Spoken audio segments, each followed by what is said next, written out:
1979ರಿಂದ 1980ರ ತನಕ ಭಾರತದ ಪ್ರಧಾನಿಯಾಗಿದ್ದ ದಿವಂಗತ ಸನ್ಮಾನ್ಯ ಶ್ರೀ ಚರಣ್ ಸಿಂಗ್ ಚೌಧರಿ ಅವರು ತಮ್ಮ ಆಡಳಿತದ ಸಮಯದಲ್ಲಿ ರೈತರಿಗಾಗಿ ಹಲವಾರು ನೂತನ ಯೋಜನೆಗಳನ್ನು ಘೋಷಿಸಿದ್ದರು. ಕೃಷಿಯಲ್ಲಿ ಉತ್ಪಾದಕತೆ ಹೆಚ್ಚಿಸಲು ರೈತರು ಆರ್ಥಿಕವಾಗಿ ಸದೃಢವಾಗಲು ಪಣತೊಟ್ಟಿದ್ದ ಅವರ ನೆನಪಿನಾರ್ಥ ಅವರ ಜನ್ಮದಿನ ಡಿಸೆಂಬರ್ 23ರಂದು, ಅಂದರೆ ಇವತ್ತು, ರಾಷ್ಟ್ರೀಯ ರೈತ ದಿನವನ್ನು ಆಚರಿಸಲಾಗುತ್ತದೆ. ವೀಕ್ಷಕರಿಗೆಲ್ಲ ರಾಷ್ಟ್ರೀಯ ರೈತ ದಿನದ ಶುಭಾಶಯಗಳನ್ನು ಹೇಳುತ್ತಾ ಇವತ್ತಿನ ಕೃಷಿ ವಾರ್ತೆ ಕಾರ್ಯಕ್ರಮವನ್ನು ಆರಂಭಿಸೋಣ. ನಾನು ಗಣೇಶ್ ಭಟ್. ಮೊದಲಿಗೆ ಮುಖ್ಯಾಂಶಗಳು. ಮುಂದಿನ ವರ್ಷದ ಅಂತಾರಾಷ್ಟ್ರೀಯ ಸಿರಿಧಾನ್ಯ ಮೇಳದ ಆತಿಥ್ಯವನ್ನು ಬೆಂಗಳೂರು ವಹಿಸಲಿದೆ ಎಂದ ಕೃಷಿ ಸಚಿವರು. ಸಮಿತಿ ನೀಡಿದ ವರದಿಯನ್ನು ಅಭ್ಯಯಿಸುತ್ತಿದ್ದೇವೆ ಎಂದ ಪ್ರತಿಭಟನಾ ನಿರತ ಪಂಜಾಬಿನ ರೈತರು. ಹೊಸ ಕೃಷಿ ನೀತಿಯನ್ನು ಪರಿಚಯಿಸಲಿರುವ ಒರಿಸ್ಸಾ ಸರ್ಕಾರ. ಡಿಸೆಂಬರ್ 27ರಿಂದ ಬೆಂಗಳೂರಿನಲ್ಲಿ ಅವರೇ ಮೇಳ ಆರಂಭ. ರೈತ ಉತ್ಪಾದಕ ಕಂಪನಿ ಸ್ಥಾಪಿಸಿ ಖುದ್ದಾಗಿ ಸಾವಯವ ಭತ್ತ ಬೆಳೆಯುತ್ತಿರುವ ಪಶ್ಚಿಮ ಬಂಗಾಳದ ರೈತ ಮಹಿಳೆಯರು. ಮಾಂಸಕ್ಕೆ ಪರ್ಯಾಯವಾಗಿ ಅಮೆರಿಕ ಮಾರುಕಟ್ಟೆಯಲ್ಲಿ ಪ್ರಸಿದ್ಧವಾಗುತ್ತಿರುವ ಹಲಸಿನಕಾಯಿ. ಭಾರತದ ರೈತರಿಗೆ ಇದು ಸಿಹಿ ಸುದ್ದಿ. ಇದೀಗ ವಾರ್ತೆಗಳ ವಿವರ. ಮುಂದಿನ ವರ್ಷದ ಅಂತಾರಾಷ್ಟ್ರೀಯ ಸಿರಿಧಾನ್ಯ ಮೇಳದ ಆತಿಥ್ಯವನ್ನು ಬೆಂಗಳೂರು ವಹಿಸಲಿದೆ ಎಂದ ಕೃಷಿ ಸಚಿವರು. ಮುಂದಿನ ವರ್ಷ ಜನವರಿ 23, 24 ಮತ್ತು 25ರಂದು ನಡೆಯಲಿರುವ ಅಂತಾರಾಷ್ಟ್ರೀಯ ಸಿರಿಧಾನ್ಯ ಮೇಳದ ಆತಿಥ್ಯವನ್ನು ಬೆಂಗಳೂರು ವಹಿಸಲಿದೆ ಎಂದು ರಾಜ್ಯ ಕೃಷಿ ಸಚಿವರಾದ ಎನ್ ಚೆಲುವರಾಯಸ್ವಾಮಿ ಅವರು ಮಾಹಿತಿ ನೀಡಿದ್ದಾರೆ. ಸಿರಿಧಾನ್ಯದ ಮಹತ್ವದ ಬಗ್ಗೆ ಸಾಮಾನ್ಯ ಜನರಿಗೆ ಮಾಹಿತಿ ನೀಡಲು, ಹೊಸ ಉತ್ಪನ್ನಗಳನ್ನು ಪರಿಚಯಿಸಲು, ನೂತನ ತಾಂತ್ರಿಕತೆಗಳ ವಿನಿಮಯಕ್ಕಾಗಿ ಪ್ರತಿ ವರ್ಷವೂ ಸಹ ಅಂತಾರಾಷ್ಟ್ರೀಯ ಸಿರಿಧಾನ್ಯ ಮೇಳವನ್ನು ಆಯೋಜಿಸಲಾಗುತ್ತಿದೆ. 2025ನೇ ಸಾಲಿನ ಸಿರಿಧಾನ್ಯ ಮೇಳ ಬೆಂಗಳೂರಿನಲ್ಲಿ ನಡೆಯಲಿದ್ದು, ಅದಕ್ಕೆ ಬೇಕಾದ ಸೂಕ್ತ ಸಿದ್ಧತೆಗಳನ್ನು ಈಗಾಗಲೇ ಆರಂಭಿಸಲಾಗಿದೆ ಎಂದು ಸಚಿವರು ತಿಳಿಸಿದರು. ಮಂಡ್ಯದಲ್ಲಿ ಆಯೋಜಿಸಿದ್ದ ಸಿರಿಧಾನ್ಯ ನಡಿಗೆಯನ್ನು ಉದ್ಘಾಟಿಸಿದ ನಂತರ ಮಾಧ್ಯಮದವರೊಂದಿಗೆ ಮಾತನಾಡಿದ ಎನ್ ಚೆಲುವರಾಯಸ್ವಾಮಿ ಅವರು, ಸಿರಿಧಾನ್ಯದ ಬಳಕೆಯ ಬಗ್ಗೆ ಇನ್ನಷ್ಟು ಜನರಿಗೆ ತಿಳಿಯಬೇಕಿದೆ. ರಾಜ್ಯದಲ್ಲಿ ತಲೆತಲಾಂತರಗಳಿಂದ ಸಿರಿಧಾನ್ಯದ ಉತ್ಪನ್ನಗಳನ್ನು, ಕುರುಕಲು ತಿಂಡಿಗಳನ್ನು ಮಾಡುತ್ತಿದ್ದಾರೆ. ಅವುಗಳನ್ನು ವ್ಯವಸ್ಥಿತವಾಗಿ ಮಾರುಕಟ್ಟೆ ಮಾಡಲು ರೈತ ಉತ್ಪಾದಕ ಕಂಪನಿಗಳು ಸಹ ತಯಾರಾಗಿವೆ. ಇದೀಗ ಅಂತಾರಾಷ್ಟ್ರೀಯ ಸಮ್ಮೇಳನ ನಮ್ಮಲ್ಲಿಯೇ ನಡೆಯುವುದರಿಂದ ಕರ್ನಾಟಕದ ರೈತರು ತಮ್ಮ ಉತ್ಪನ್ನಗಳಿಗೆ ಮಾರುಕಟ್ಟೆ ಹುಡುಕುವುದು ಸುಲಭವಾಗಲಿದೆ ಎಂದರು. ಸಮಿತಿ ನೀಡಿದ ವರದಿಯನ್ನು ಅಭ್ಯಯಿಸುತ್ತಿದ್ದೇವೆ ಎಂದ ಪ್ರತಿಭಟನಾ ನಿರತ ಪಂಜಾಬಿನ ರೈತರು. ಪ್ರತಿಭಟನಾ ನಿರತ ಪಂಜಾಬ್ ರೈತರ ಬೇಡಿಕೆಯನ್ನು ಯಾವ ರೀತಿ ಈಡೇರಿಸಬಹುದು ಎನ್ನುವುದರ ಬಗ್ಗೆ ಅಧ್ಯಯನ ನಡೆಸಿ ಶ್ರೀ ಚರಣ್ಜಿತ್ ಸಿಂಗ್ ಅವರನ್ನೊಳಗೊಂಡ ಸಮಿತಿಯ ಸರ್ಕಾರಕ್ಕೆ ವರದಿಯನ್ನು ನೀಡಿತ್ತು. ಅದೇ ವರದಿಯನ್ನು ರೈತರಿಗೂ ಸಹ ನೀಡಿ ವರದಿಯ ಪ್ರಕಾರ ಸರ್ಕಾರ ನಡೆದುಕೊಳ್ಳುತ್ತದೆ ಎಂದು ಭರವಸೆ ನೀಡಿದರೆ ನೀವು ಪ್ರತಿಭಟನೆಯನ್ನು ಕೈಬಿಡಬೇಕು ಎಂದು ಕೋರಿಕೊಳ್ಳಲಾಗಿತ್ತು. ಈ ವರದಿಯನ್ನು ಓದಲಾಗುತ್ತಿದೆ, ಸಂಪೂರ್ಣವಾಗಿ ಓದಾದ ಮೇಲೆ ನಿರ್ಧಾರಕ್ಕೆ ಬರುತ್ತೇವೆ ಎಂದು ಸಂಯುಕ್ತ ಕಿಸಾನ್ ಮೋರ್ಚಾ ಮತ್ತು ಕಿಸಾನ್ ಮಜ್ದೂರ್ ಮೋರ್ಚಾ ಸಂಘಟನೆಗಳ ಮುಖ್ಯಸ್ಥರು ತಿಳಿಸಿದ್ದಾರೆ. ಒಟ್ಟಾರೆ 6 ಅಧ್ಯಾಯಗಳನ್ನು ಹೊಂದಿರುವ 550 ಪುಟಗಳ ಈ ವರದಿಯಲ್ಲಿ ಕನಿಷ್ಠ ಬೆಂಬಲ ಬೆಲೆಗೆ ಕಾನೂನು ಖಾತರಿಯ ಯಾವ ರೀತಿ ನೀಡಬೇಕು, ಕೂಲಿ ಕಾರ್ಮಿಕರಿಗೆ ಕನಿಷ್ಠ ಸಂಬಳವನ್ನು ನೀಡುವ ಬಗ್ಗೆ, ರಫ್ತಿನ ವಿಷಯದಲ್ಲಿ ನೂತನ ನಿಯಮಾವಳಿಯನ್ನು ರೂಪಿಸುವ ಬಗ್ಗೆ ಉಲ್ಲೇಖವಿದೆ ಎನ್ನಲಾಗಿದೆ. ಇನ್ನು ರೈತರ ಬೇಡಿಕೆಯನ್ನು ಈಡೇರಿಸಬೇಕು ಎಂದು ಆಮರಣ ಉಪವಾಸ ಸತ್ಯಾಗ್ರಹದಲ್ಲಿ ತೊಡಗಿಕೊಂಡಿರುವ ಹಿರಿಯ ರೈತ ಶ್ರೀ ಜಗಜೀತ್ ಸಿಂಗ್ ದಲ್ಲೇವಾಲ್ ಅವರ ಆರೋಗ್ಯ ದಿನೇ ದಿನೇ ಕ್ಷೀಣಿಸುತ್ತಿದ್ದು, ಉಪವಾಸ ಸತ್ಯಾಗ್ರಹವನ್ನು ಬಿಡಬೇಕು ಎಂದು ವೈದ್ಯರು ಸಲಹೆ ನೀಡಿದ್ದಾರೆ. ಈ ಪರಿಸ್ಥಿತಿಯಿಂದ ವರದಿಯ ಬಗ್ಗೆ ತನ್ನ ಅಭಿಪ್ರಾಯ ತಿಳಿಸಲು ರೈತ ಸಂಘಟನೆಗಳಿಗೆ ಮತ್ತು ವರದಿಯಲ್ಲಿ ಉಲ್ಲೇಖಿತ ಪರಿಹಾರಗಳನ್ನು ಕಾರ್ಯರೂಪಕ್ಕೆ ತರಲು ಸರ್ಕಾರಕ್ಕೆ ಒತ್ತಡ ಬೀಳುತ್ತಿದ್ದು, ಮುಂದಿನ ಬೆಳವಣಿಗೆಯು ಏನಾಗಲಿದೆ ಎಂದು ಕಾತರದಿಂದ ಕಾಯಲಾಗುತ್ತಿದೆ. ಹೊಸ ಕೃಷಿ ನೀತಿಯನ್ನು ಪರಿಚಯಿಸಲಿರುವ ಒರಿಸ್ಸಾ ಸರ್ಕಾರ. ಒರಿಸ್ಸಾ ಸರ್ಕಾರ ರೈತರ ಬೇಡಿಕೆ, ತಜ್ಞರ ಸಲಹೆ ಮೇರೆಗೆ ನೂತನ ಕೃಷಿ ನೀತಿಯನ್ನು ಪರಿಚಯಿಸಲು ನಿರ್ಧರಿಸಿದ್ದು, ಈ ಬಾರಿ ಸಾವಯವ ಕೃಷಿ ಮತ್ತು ಉತ್ಪನ್ನಗಳ ರಫ್ತಿನ ಬಗ್ಗೆ ಹೆಚ್ಚಿನ ಒತ್ತು ಕೊಡಲು ನಿರ್ಧರಿಸಿದೆ. ರಸಗೊಬ್ಬರಗಳ ಬಳಕೆಯನ್ನು ನಿಧಾನವಾಗಿ ಕಡಿಮೆ ಮಾಡಿ, ಕಡಿಮೆ ಫಲವತ್ತಾದ ಜಮೀನಿನಲ್ಲೂ ಉತ್ತಮ ಇಳುವರಿ ಬರುವ ತಳಿಗಳನ್ನು ಅಭಿವೃದ್ಧಿಪಡಿಸಿ, ಸಾವಯವ ಪದ್ಧತಿಯಲ್ಲಿ ರೋಗ ಮತ್ತು ಕೀಟ ನಿಯಂತ್ರಣದ ಬಗ್ಗೆ ಸಂಶೋಧನೆ ನಡೆಸಿ, ರೈತರಿಗೆ ಸಾವಯವ ಕೃಷಿಯ ಬಗ್ಗೆ ಜಾಗೃತಿ ಮೂಡಿಸಿ, ಅವರ ನೂತನ ಬೇಸಾಯ ಕ್ರಮಗಳನ್ನು ಅಳವಡಿಸಿಕೊಳ್ಳುವಂತೆ ಮಾಡಿ, ರಾಜ್ಯದಲ್ಲಿ ಸಾವಯವದಲ್ಲಿ ತಯಾರಿಸಿದ ಕೃಷಿ ಉತ್ಪನ್ನಗಳಿಗೆ ವಿದೇಶಿ ಮಾರುಕಟ್ಟೆ ದೊರೆಯುವಂತೆ ಮಾಡುವ ಅಗತ್ಯವಿದೆ. ಈ ಎಲ್ಲ ವಿಷಯಗಳನ್ನು ಗಮನದಲ್ಲಿಟ್ಟುಕೊಂಡು ಹೊಸ ಕೃಷಿ ನೀತಿಯನ್ನು ತಯಾರಿಸಲಾಗುವುದು. ಜೊತೆಗೆ ಕೃಷಿ ರಫ್ತಿಗೆ ಸಹಕಾರಿಯಾಗಲೆಂದು ಹೊಸ ವಿಮಾನ ನಿಲ್ದಾಣವನ್ನು ಸಹ ಸ್ಥಾಪಿಸುವ ಬಗ್ಗೆ ರಾಜ್ಯ ಸರ್ಕಾರ ಯೋಚಿಸುತ್ತಿದೆ ಎಂದು ಒರಿಸ್ಸಾದ ಉಪಮುಖ್ಯಮಂತ್ರಿ ಮತ್ತು ಕೃಷಿ ಸಚಿವರಾದ ಶ್ರೀ ಕೆ.ವಿ. ಸಿಂಗ್ ದಿಯೋ ಅವರು ತಿಳಿಸಿದ್ದಾರೆ. ಡಿಸೆಂಬರ್ 27ರಿಂದ ಬೆಂಗಳೂರಿನಲ್ಲಿ ಅವರೇ ಮೇಳ ಆರಂಭ. 2000ನೇ ಇಸ್ವಿಯಲ್ಲಿ ಕೇವಲ 4 ಜನ ರೈತರೊಂದಿಗೆ ಶ್ರೀಮತಿ ಗೀತಾ ಶಿವಕುಮಾರ್ ಅವರು ಆರಂಭಿಸಿದ್ದ ಅವರೇ ಮೇಳಕ್ಕೆ ಇದೀಗ 25 ವರ್ಷ. ರಜತ ಮಹೋತ್ಸವದ ನಿಮಿತ್ತ ಈ ವರ್ಷ ಅವರೇ ಮೇಳವನ್ನು ಅದ್ದೂರಿಯಾಗಿ ಆಯೋಜಿಸಲು ಯೋಜಿಸಲಾಗಿದ್ದು, ಮುಂಚೆ 5 ದಿನಗಳ ತನಕ ಇರುತ್ತಿದ್ದ ಈ ಮೇಳ ಈ ಬಾರಿ 10 ದಿನಗಳ ಕಾಲ ನಡೆಯಲಿದೆ. ಡಿಸೆಂಬರ್ 27ರಿಂದ ಜನವರಿ 5ರ ತನಕ ಬೆಂಗಳೂರಿನ ರಾಷ್ಟ್ರೀಯ ವಿಶ್ವವಿದ್ಯಾಲಯದ ಮೈದಾನದಲ್ಲಿ ಈ ಮೇಳ ಜರುಗಲಿದ್ದು, ಪ್ರತಿ ವರ್ಷದಂತೆಯೇ ಈ ಬಾರಿ ಸಹ ಬಹಳಷ್ಟು ಜನರು ಆಗಮಿಸುವ ನಿರೀಕ್ಷೆ ಇದೆ. ಅವರೆಕಾಳು, ಅವರೇ ಬೇಳೆಯಿಂದ ಮಾಡಿದ ವಿವಿಧ ತಿನಿಸುಗಳ ಪ್ರದರ್ಶನ ಇರಲಿದ್ದು, ರೈತರು ಬೆಳೆದ ಅವರೆಕಾಳನ್ನು ಕೊಳ್ಳಲು ಸಹ ಅವಕಾಶ ಇರಲಿದೆ.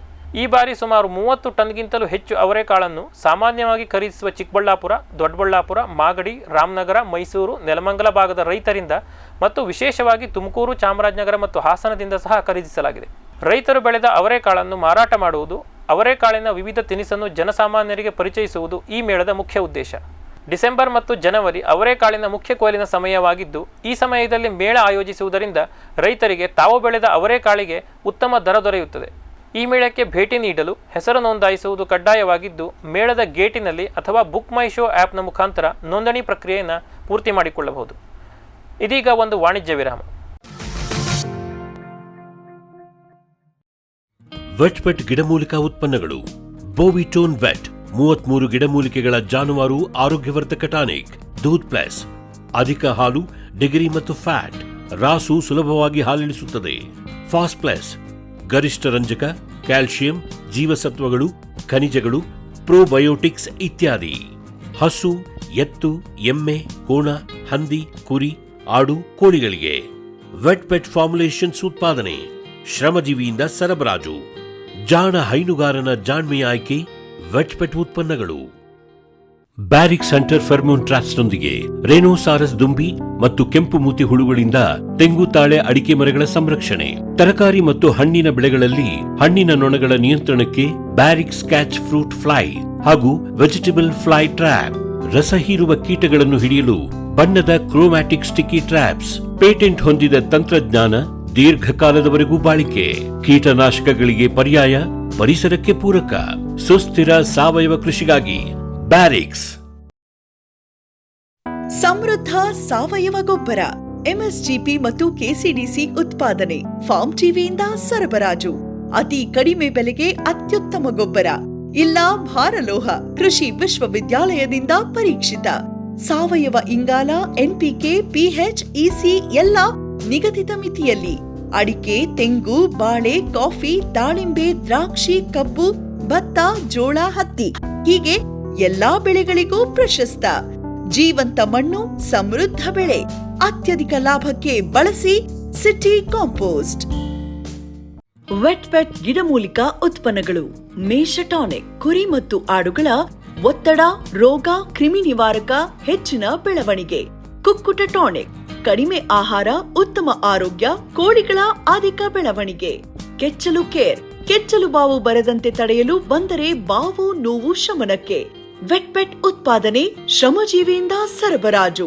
ಜಾಣ ಹೈನುಗಾರನ ಜಾಣ್ಮೆಯ ಆಯ್ಕೆ ವೆಟ್ಪೆಟ್ ಉತ್ಪನ್ನಗಳು. ವಿರಾಮದ ನಂತರ ಕೃಷಿ ವಾರ್ತೆಗೆ ಮತ್ತೊಮ್ಮೆ ಸ್ವಾಗತ. ಕೃಷಿಯಲ್ಲಿ ಅಭಿವೃದ್ಧಿಯಾಗದೆ ನಾವು ಅಭಿವೃದ್ಧಿ ಹೊಂದಿದ ರಾಷ್ಟ್ರವಾಗುವುದು ಅಸಾಧ್ಯ. ಉಪರಾಷ್ಟ್ರಪತಿ ಶ್ರೀ ಜಗದೀಪ್ ಧನ್ಕರ್.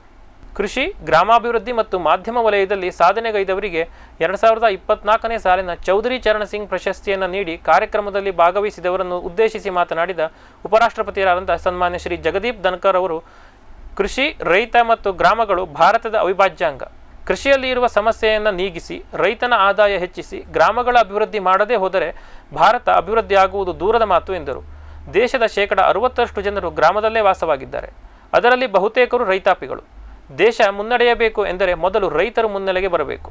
ಮಾಜಿ ಪ್ರಧಾನಿ ಸನ್ಮಾನ್ಯ ಶ್ರೀ ಚರಣ್ ಸಿಂಗ್ ಚೌಧರಿ ಅವರು ಆಡಳಿತದಲ್ಲಿದ್ದ ಸಮಯದಲ್ಲಿ ರೈತರಿಗಾಗಿ ಹಲವಾರು ನೂತನ ಯೋಜನೆಗಳನ್ನು ಘೋಷಿಸಿದ್ದರು. ಇವತ್ತು ಅವರ ಜನ್ಮದಿನದ ಅಂಗವಾಗಿ ಕೇಂದ್ರ ಸರ್ಕಾರ, ರಾಜ್ಯ ಸರ್ಕಾರ ಮತ್ತು ರೈತರೆಲ್ಲ ಒಗ್ಗಟ್ಟಾಗಿ ಕೃಷಿಯ ಏಳಿಗೆಗಾಗಿ ದುಡಿಯಬೇಕು ಎಂದು ಅಭಿಪ್ರಾಯಪಟ್ಟರು.